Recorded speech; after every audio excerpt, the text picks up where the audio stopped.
नीतीश कुमार ने भेजा प्रशांत किशोर को प्रस्ताव तो पीके ने ठुकराया। पीके के पास नीतीश ने भेजा अपना दूध, पीके बोले जरूरत नहीं। अब नई शुरुआत करने का दिया ऑफर, पर पीके को अलग ही करना है काम। प्रशांत किशोर की करीबी का दावा, पीके ने नीतीश को साफ मना कर डाला। जी हां, राजनीति में कोई स्थायी दोस्त नहीं होता, ना ही कोई स्थायी दुश्मन। जरूरत के हिसाब से रिश्ते बनते और बिगड़ते जाते हैं, और उसी जरूरत के हिसाब से नीतीश और प्रशांत किशोर के रिश्ते भी बदल सकते हैं। इसके दावे भी किए जा रहे हैं। नीतीश कुमार पीएम बनने का ख्वाब पाल के बैठे हैं और इसके लिए कुछ भी करने को तैयार हैं। पोस्टर लगवा के खुद ही मुस्कुरा रहे हैं और विपक्ष को अपने पाले में लाने में जुटे हैं। वैसे इस समय नीतीश कुमार और प्रशांत किशोर के बीच जबरदस्त टकराव दिख रहा है। कभी साथ साथ रहे दोनों ही नेता अब एक दूसरे के दुश्मन दिखाई दे रहे हैं। पीके को हम नेता इसलिए कह रहे हैं क्योंकि आजकल उन्होंने दूसरे दलों के लिए चुनाव की रणनीति बनाने का काम बंद कर दिया है और वो पूरी तरह से राजनीतिक दल के नेता के रूप में काम कर रहे हैं। पीके ने अपनी पार्टी बनाने की पूरी तैयारी कर ली है और उनकी पार्टी पहला चुनाव बिहार से ही लड़ेगी। पीके इसे लेकर पूरी तैयारी कर रहे हैं। नीतीश कुमार पर तो वो कुछ ज्यादा ही हमलावर दिखाई दे रहे हैं। वह नीतीश कुमार भी पीके को बीजेपी का एजेंट बता रहे हैं। जो लड़ाई जैसी दिख रही है वैसी ही है, या फिर अंदर खाने में कुछ और ही पक रहा है। दरअसल नीतीश कुमार और पीके के बीच दोस्ती की बातें निकल कर आ रही हैं। कुछ मीडिया रिपोर्ट्स में दावा किया जा रहा है कि नीतीश और पीके को करीब लाने की जिम्मेदारी पवन वर्मा ने संभाल ली है। पवन वर्मा पहले जेडीयू से राज्यसभा सदस्य थे, लेकिन आरसीपी सिंह के साथ उनका टकराव शुरू हो गया था। ये वो दौर था जब आरसीपी सिंह की जेडीयू में तूती बोलती थी।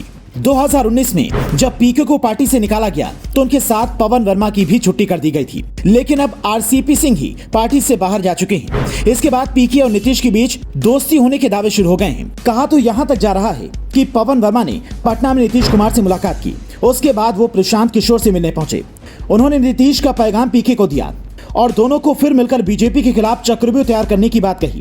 लेकिन दावा किया जा रहा है कि पीके अब नीतीश के साथ काम करने को तैयार नहीं है। पीके अपना हर कदम बहुत ही फूंक फूंक कर उठाते हैं। नीतीश को आज पीके की बेहद सख्त जरूरत है, क्योंकि पीके के रिश्ते सभी दलों से हैं। खास तौर पर उन दलों से ज्यादा मजबूत रिश्ते हैं जो कांग्रेस के खिलाफ हैं।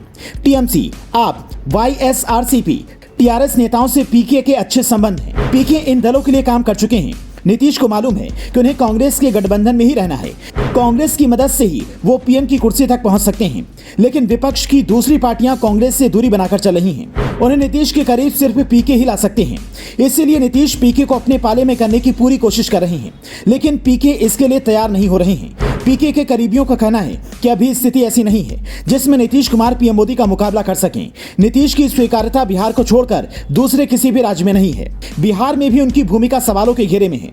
नीतीश कुमार को अवसरवादी कहा जा रहा है। वो अवसर देखते ही पलट सकते हैं। पीके ने तो अपने बयान में यहां तक कह दिया कि नीतीश 1-2 साल के अंदर फिर पलटी मार जाएं तो इसमें कोई आश्चर्य नहीं होगा। नीतीश बिहार से आगे शून्य है, लेकिन पीएम मोदी की लोकप्रियता पूरे देश में लगभग समान है। हिंदी बेल्ट में तो उनके आगे विपक्ष का कोई नेता नहीं ठहरता।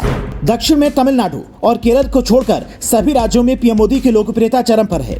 ऐसे में नीतीश के नाम पर विपक्षी दलों को एकजुट करना आसान काम नहीं है, और विपक्ष एकजुट हो भी गया तो पीएम मोदी को रोक पाना उससे भी मुश्किल काम है। ऐसे में प्रशांत किशोर नीतीश के साथ जाने को फिलहाल तैयार होते नहीं दिख रहे हैं।